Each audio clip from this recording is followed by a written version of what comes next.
There's something about the smell of banga that just drives me crazy. Today, I'm not just cooking banga rice, I'm bringing a piece of home to life, guys. Welcome back to my YouTube channel. If you're new here, my name is Fiverr. Thank you for clicking in. And today, we're just making banga rice. And as you can see, I'm starting off by preparing my beef. Usually, I would like to cook it with smoked fish and, stockfish and dry fish. But today, I'm just using beef, my husband's favorite for banga. I'm just cutting it up. I'm gonna wash it up and season it and allow it to cook. And while it's cooking, I'll prepare every other thing I need for my banga. Okay, I soaked some dry fish. I will debone it and get everything ready for my banga.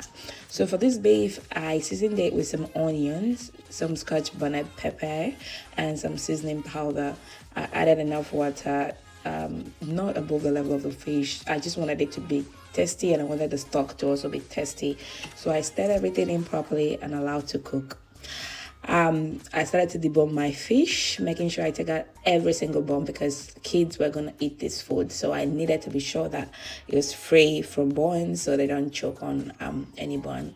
So once I was done deboning my fish, I went straight ahead to prepare my onion pepper mix. So I used just one bell pepper, one sweet pepper, a couple of scotch bonnet pepper, and one large onions. Once I was done with that, I blended it. So I didn't want it to be like smooth paste. I was just blending it so that it could have some texture and you could see this texture in the rice. That's how I love my pepper to appear in my banga rice. So my meat is done here. I take it out in a sieve and let the water drip out before I start to fry. So I fried it like in 2 batches because the meat was a lot.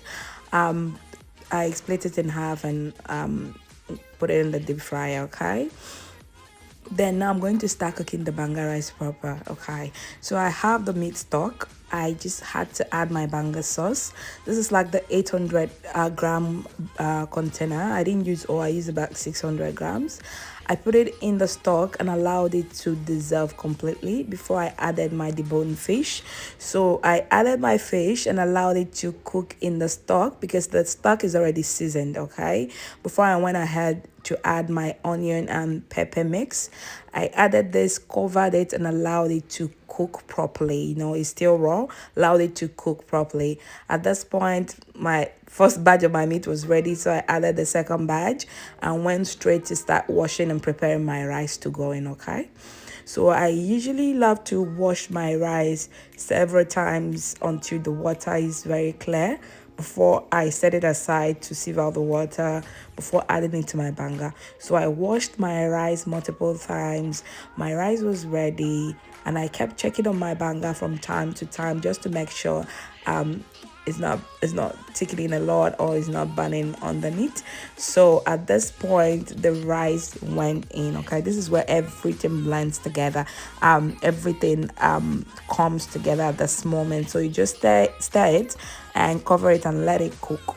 Okay, so I let it cook. I was still checking on it, and yeah, I was testing it as well. So I had to add extra seasoning cubes and my crayfish because I had not added my crayfish at this point. So I added some extra seasoning and some extra salt to taste, and I stirred everything in together before I started to sieve out my excess oil. Okay, so people would usually sieve out their oil at the very beginning, but I love to do it when I've added all of my seasonings to my food.